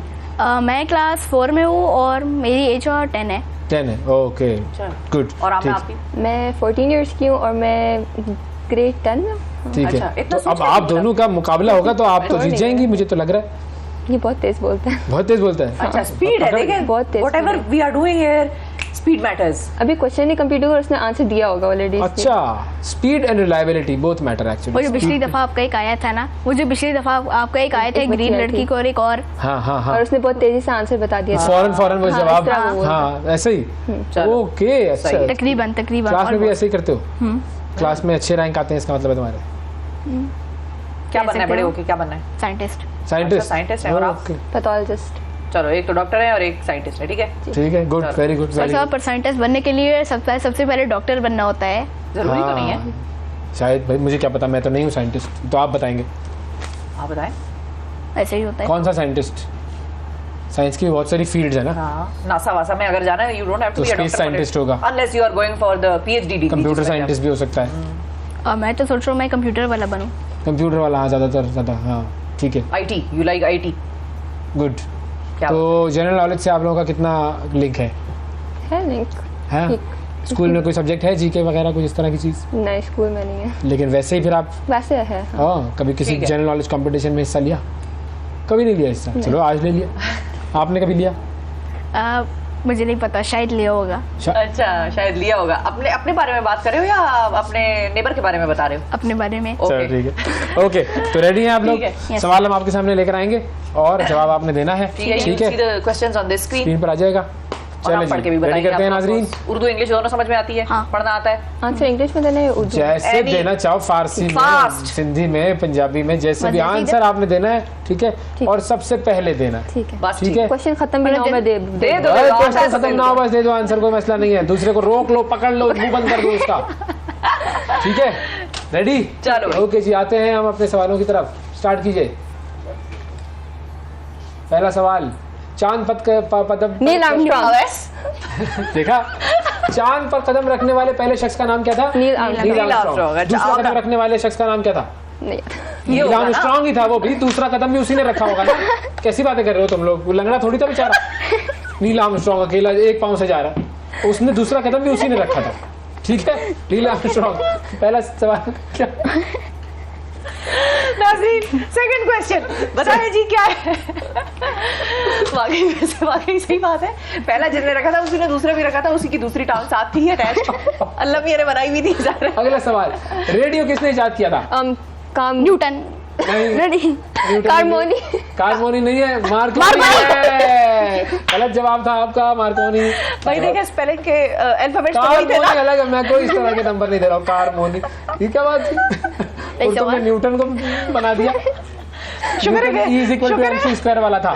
शुक्र है गलीलियो नहीं कह दिया। आ सकता था वैसे यार, आइंस्टाइन भी आ जाएगा। अच्छा चलो, एनीवे अगला दिखाई जी। थर्ड सवाल तो किसी का भी नहीं हुआ। ओके, नेक्स्ट क्वेश्चन नाजरीन, किस सैयारे को रेड प्लैनेट कहते हैं? मार्स। दोनों ने एक साथ बोला। दोनों ने एक साथ बोला मार्स। मैंने भी वैसे एक साथ ही बोला था। एक नंबर दोनों का हो गया। ठीक है, आमना ऑन टू। नेक्स्ट क्वेश्चन शुरू करते हैं। कशिश शकल के कवानीन किसने दरियाफ्त किए थे? न्यूटन। Isaac Newton. हाँ, उसने वैसे न्यूटन और आइजैक न्यूटन वही हुआ ना। ठीक है, उसके सर पे वो गिरा था ना तरबूज। एप्पल। क्या गिरा था? एप्पल। हाँ, सर पे नहीं गिरा था, जमीन पे गिरा था साथ उसके। तो वो सर पे तो गिरा होता तो सोच ही ना सकता, शायद लग जाती उसको। अगला सवाल नाजरीन, दो बराबर हो चुके हैं। जी, दो हाथ हो गए इधर। जी, पाकिस्तान के झंडे में कितने रंग? दो। और ऐसा कोई साइंसी सवाल लेकर आए हो भाई तुम लोग? आमना का हो गया पॉइंट। आमना उसको ही कर देने। आसान सवाल भी होने चाहिए बीच में। हाँ बिल्कुल। चलो अगला, नेक्स्ट क्वेश्चन। अगला सवाल लाइए। पाकिस्तान का पहला वज़ीर आज़म कौन था? लियाकत अली खान। वेरी गुड नाजरीन, तो आगे निकल चुके हैं इस वक्त। नहीं, तीन हो चुके हैं। वेरी गुड, तीन। ओके, अगला सवाल लेकर आए, बताएं। पाकिस्तान का सबसे बड़ा ग्लेशियर कौन सा है? सियाचिन। आपने सिर्फ ये किया इशारा, ये क्या था? जवाब उसने दिया, ये क्या था? नहीं, मैं पहले हाथ ऐसे करता हूँ, फिर मैं जवाब देता हूँ। अच्छा, जवाब दे दिया। अब आप एक काम करना, हाथ आप इशारा करना, जवाब वो देगी। ठीक है, मैं इसको मुंह पकड़ लूँ, इजाजत है? अगले सवाल पर आते हैं। अच्छा, बुलिंग की इजाजत नहीं है, नहीं दी जाएगी। चलो भाई, अगला सवाल। पाकिस्तान ने T20 वर्ल्ड कप कौन से साल में? 1973 में नहीं जीता था भाई। 1992 में T20 वर्ल्ड कप नहीं जीता। T20 वर्ल्ड कप 50 ओवर्स का नहीं, 1992 वो वनडे था। ये सवाल का जवाब मुझे भी नहीं पता। सो 1957 यूनुस खान की क़यादत में जीता था हमने। 1994 जी, 1957 नहीं, 2000s। कौन है? 2010 2000 क्लोजर 2009। चलो भाई, अगला सवाल। ये टेक्निकल था, बच्चों को पता नहीं था। ये टेक्निकल सवाल था। वैसे वो कौन सा परिंदा है जो अपने बच्चों को दूध पिलाता है? चमगादड़। बैट, चमगादड़। बिल्कुल परफेक्ट भाई। चमगादड़, यस। क्या बात है, जबरदस्त। क्रिकेट का सवाल था ना, तो अगला बैट का सवाल आना ही था, है ना? चलो भाई, शाबाश आगे। अगला सवाल। शहद की मक्खी की कितनी आंखें होती हैं? 8। कितनी? 8। इशारा 4 क्यों कर रहे हो? कंफ्यूज कर रहे हो हमें? मैंने कहा 8। ये दोनों ने एक साथ कहा था मेरे ख्याल में। दोनों को दे देते हैं। बराबर चल रहे हो, बिल्कुल 5-5। हाँ, नेक टू नेक चल रहे हैं, बिल्कुल। चलो अगला सवाल नाजरीन, बताइए। अगला सवाल, पाकिस्तान का आइन किस साल में बनाया था? 1973। ये देखो 73 फौरन। भुट्टो साहब की फॉलोअर हो लगता है। जियाला अच्छा एनीवे पॉलिटिकल बातें नहीं करें ओके बच्चों से, बच्चे गैर सियासी होते हैं। अभी भी देखा अक्सर औकात लिखा हुआ था बच्चे गैर सियासी होते हैं जी। चलो भाई नेक्स्ट क्वेश्चन। अगला सवाल, हुजूर सल्लल्लाहु अलैहि वसल्लम पर पहली वही कहाँ नाजिल हुई थी? गारे हिरा। दोनों ने साथ बोला है गारे हिरा। गारे हिरा, बिल्कुल। चले भाई, जबरदस्त। वेरी गुड माशाल्लाह। अच्छा सवाल, अच्छा जवाब। अगला सवाल की तरफ जाएंगे। नेक्स्ट क्वेश्चन, हुजूर सल्लल्लाहु अलैहि वसल्लम हज़रत खदीजा रज़ी अल्लाह ताला अन्हा। हजरत खदीजा रज़ी अल्लाह ताला अन्हा उम्मुल मोमिनीन, हम सब की वालिदा। बिल्कुल। क्या कर रहे हो? जल्दी स्पीड जी। चलो अगला क्वेश्चन। बच्चों में सबसे पहले किस शख्स ने इस्लाम नमाज पढ़ने क्या आपने क्या कहा? नमाज पढ़ने का। बच्चों में किसने सबसे पहले हजरत अली रज़ी अल्लाह ताला, किसने बिल्कुल। सबसे पहले इस्लाम को कबूल कबूल किया था, बिल्कुल। इतनी भी जल्दी ना करो, सवाल सुन लो क्या कर रही हो? चलो अब 1 पॉइंट का फर्क रह गया। 1 पॉइंट का फर्क नहीं हाँ मतलब आमना इज ऑन 8, ताहा इज ऑन 7। ओहो चले जी रेडी। अभी भी close अगले सवाल पर आते हैं। इस्लाम के 5 अरकान। ईमान, नमाज, हज, ज़कात। ये देखो ये 5 वाला सवाल तो हो ही नहीं सकता ना, क्योंकि सब बताना शुरू कर देंगे। और उसकी स्पीड है भाई। हाँ तो ये दोनों को दे दें। दोनों अच्छा को दे दें। इनको दिया वैसे मैंने नहीं, वो उसने भी फौरन शुरू कर दिया। अच्छा चलो मैं जज कर रहा हूँ इस तरह ना, तो Okay. ये एक ऐसा सवाल ना हो क्योंकि वो फिर। चलो भाई चलो अगला सबसे तेज दौड़ने वाला जानवर दोनों को दे दिया मैंने। है, मुझे लगा हमने ने पहले कहा। अच्छा मुझे लगा उसको भी दे दे यार, ये देखो डोनेशन। मदर टेरेसा अभी था ना वो। मदर टेरेसा कितनी अच्छी बच्ची है ये, शाबाश। चलो भाई कितने सवाल रह गए? अच्छा जी, एक क्वेश्चन पाकिस्तान अफगानिस्तान के दरमियान ड्यूरेंट लाइन। उसने बोल दिया ड्यूरेंट लाइन, हाँ उन्होंने पहले कहा, बिल्कुल ड्यूरेंट लाइन बोल दिया पहले। चलो आखिरी सवाल की तरफ जाते हैं हम। 1 2 3 जी। कोयले के सबसे बड़े ज़खायर कहाँ हैं? पार क्या कर रही हो तुम? गड़बड़ कर रही हो।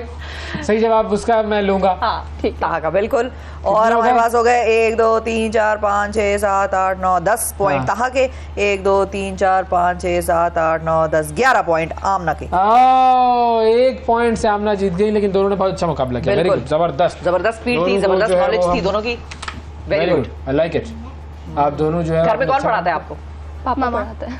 पापा मामा मैं तो दोनों? पापा भी ठीक काम कर रहे हैं और मामा भी ठीक काम कर रही है। मैं एक्चुअली जज ये करना चाह रही थी कि क्या दोनों को मामा ही पढ़ाती हैं या पापा ही पढ़ाते हैं, लेकिन दोनों जेंडर्स ने कमाल काम किया भाई। वेरी गुड, शाबाश। आप लोग इसी तरीके से अच्छा काम करते रहें और जो आपके ख्वाब हैं वो जरूर पूरे हों।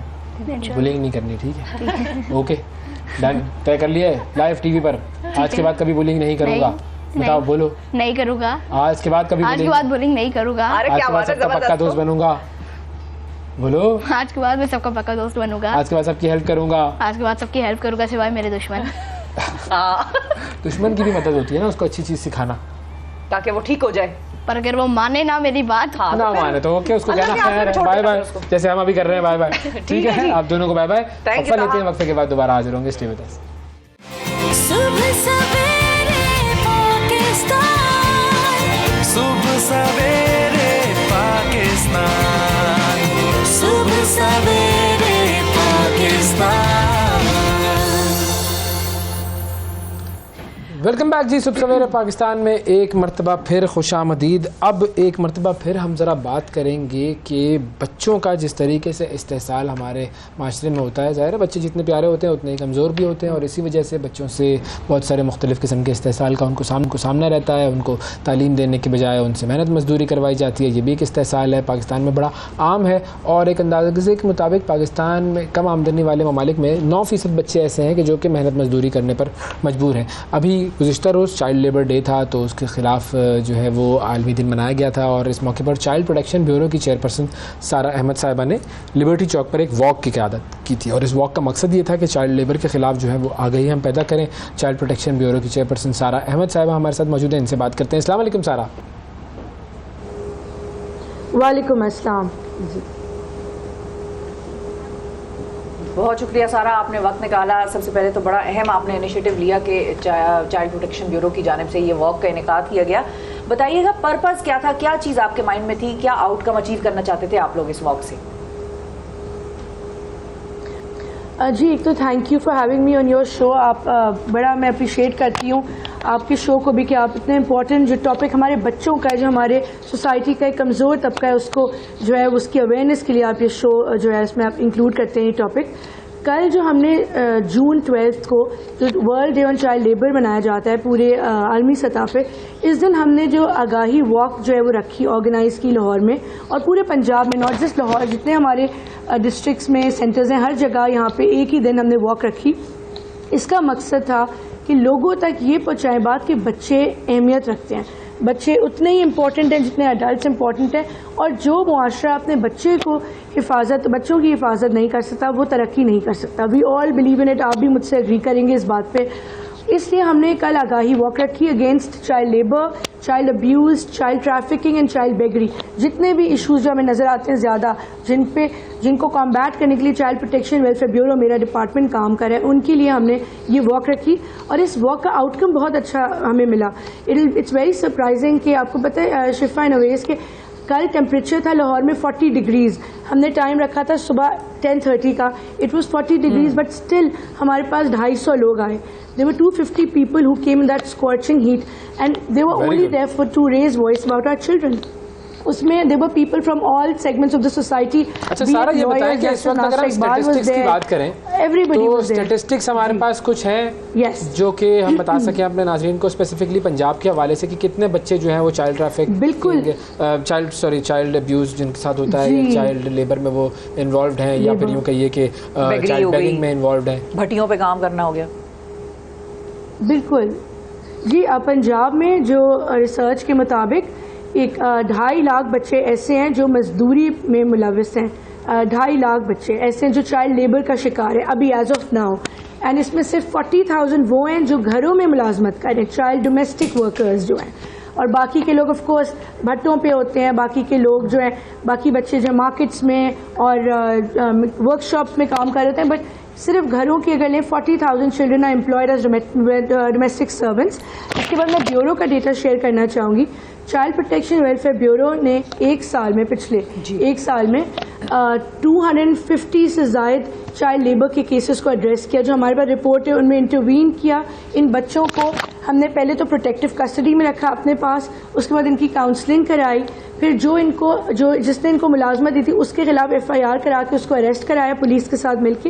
एंड ये बच्चे, आपको पता है, इसमें से 70% बच्चे अभी भी चाइल्ड प्रोटेक्शन ब्यूरो में मौजूद हैं, because they refuse to go out, they refuse to go back to their parents, because वो कहते हैं कि अगर हम वापस जाएंगे अपने वालिदैन के पास फिर हमें वो मुलाजमत पर रखवा देंगे और फिर हमारे साथ जो है बुरा सलूक होगा, वहाँ तशद्दुद होगा। तो उनके माँ बाप बहुत कोशिश करते हैं उनको लेके जाने की हमारे पास से, लेकिन क्योंकि हमने बहुत अच्छी हमारी कोशिश होती है बेहतरीन फैसिलिटी जिस तरह घरों में बच्चों को दी जाती है वो दें चाइल्ड प्रोटेक्शन ब्यूरो में, तो ऐसे बच्चे जो हैं they stay with us in the bureau. ये अभी भी बच्चे हमारे पास मौजूद हैं। अभी हमारे पास 1200 बच्चे मौजूद हैं पूरे पंजाब में जो सेंटर्स में रह रहे हैं। ये बच्चे वो हैं जो कभी कहीं ना कहीं मुलाजमत कर रहे थे, अब्यूज़ का शिकार हुए, या ऑर्फन्स हैं, डिफरेंट कैटेगरीज। जी, किस किस तरह से अब्यूज़ किया जाता है इनको? कुछ अगर एग्जांपल्स दे सकें हमें। जी बिल्कुल। देखें, जो बच्चे चाइल्ड लेबर में मुलविस होते हैं ऑफ कोर्स वो वल्नरेबल होते हैं, उनकी फैमिलीज उनके साथ वहाँ पे नहीं होती, एंड इवन वो बच्चे जो माँ बाप बच्चों को बोर्डिंग स्कूल्स में या मदरसों में रखवा देते हैं, उनके साथ हर तरह का अब्यूज़ होता है। ये होता है कि जो बच्चे मैं एग्जांपल दूंगी, जैसे डोमेस्टिक वर्कर्स के तौर पे जो बच्चे काम कर रहे हैं, उनमें क्या होता है, वहाँ पे अगर बच्चे ने इवन फ्रिज से दूध ले लिया बगैर इजाज़त के, मिल्क लेके पी लिया, या कपड़े सही इस्त्री नहीं किए, या उनके बच्चों का सही ख्याल नहीं रखा, तो उनको मारा जाता है। और इतना मारा जाता है कि रिसेंटली भी एक केस आया जिसमें उस बच्ची को जला दिया गया उसकी एम्प्लॉयर ने, और वो पढ़े लिखे लोग ये कर रहे हैं। मतलब सबसे अलार्मिंग बात यह कि जो शऊर रखने वाले एजुकेटेड लोग जला दिया, दैट गर्ल डाई हो जाती है बच्चों की बहुत मरतबा, बहुत सारी मिसालें आपको पता है, डेथ हो जाती है। सारा ये बताएं कि जब आपके पास ये बच्चे आते हैं चाइल्ड ब्यूरो में, प्रोटेक्शन ब्यूरो में, तो आप लोगों ने कितना उन पर काम करना होता है साइकोलॉजिकली? वो किस ट्रॉमा में होते हैं जब वो आपके पास आते हैं या आप लोग उनको अपने आगोश में लेते हैं? तो वो किस तरह से फिर वापस जिंदगी की तरफ आते हैं? नॉर्मलाइज किस तरह करते हैं आप लोग? वो क्या प्रोसेस है आप लोगों का? जी, आपने बड़ा इंपॉर्टेंट क्वेश्चन पूछा है, बड़ा पर्टिनेंट। होता ये है कि ऑफ कोर्स ये बच्चे जब हमारे पास आते हैं, जैसे जब से मैं आई हूँ चाइल्ड प्रोटेक्शन ब्यूरो में 19,000 बच्चे हमने रेस्क्यू किए तकरीबन इन द लास्ट 4 years, जब से मेरा टेन्योर स्टार्ट हुआ। हम होता ये जब हम बच्चे को पहले लाते हैं अपने इदारे में, ब्यूरो में, वो जो है एक डिफरेंट मेंटल स्टेट का शिकार होते हैं, they're under a trauma, and उनको वापस बैक टू लाइफ लाना is very difficult. It's a big challenge, specially those are abused, चाहे वो सेक्सुअल अब्यूज़ हो या फिजिकल अब्यूज़ हो, उनको वापस लाना बड़ा मुश्किल होता है। शुरू में तो पहले दिन तो वो आते हैं, आपको पता है 1 हफ्ते तक वो बात नहीं करते किसी से, उनसे कुछ बात करना ही बहुत मुश्किल होता है, उनको कुछ खिलाना पिलाना इज़ वेरी टफ, बिकॉज उनकी सारी उम्मीदें ख़त्म हो चुकी होती हैं, वो एक बहुत नेगेटिविटी में होते हैं एंड दे वेरी डिप्रेस्ड, और उनका कॉन्फिडेंस शैटर हो चुका होता है। तो हमारी टीम है साइकोलॉजिस्ट की, उसके अलावा हमारे साथ बड़े प्राइवेट NGOs भी हमारे साथ जो है वो लाइजॉन में है, जो हमें हेल्प करते हैं इन बच्चों को वापस रिहेबिलिटेशन की तरफ।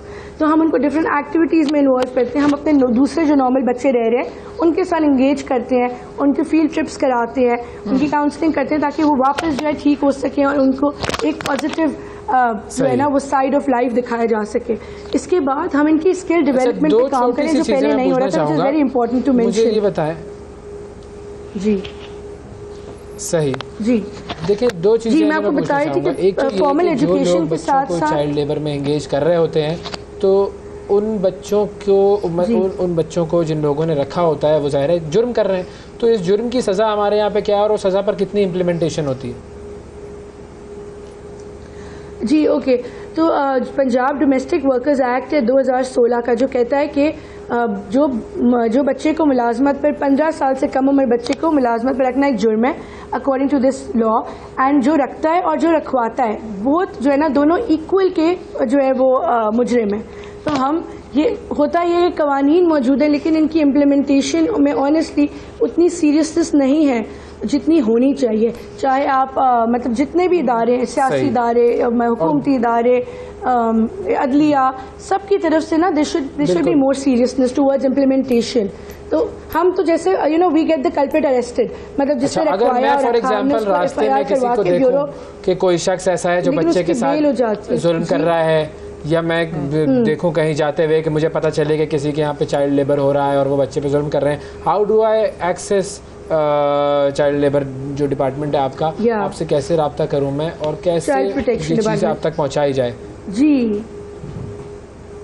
जी बिल्कुल, हमारा हेल्पलाइन नंबर है 1121, it's a toll free number and you can call any time, it's 24 hour helpline.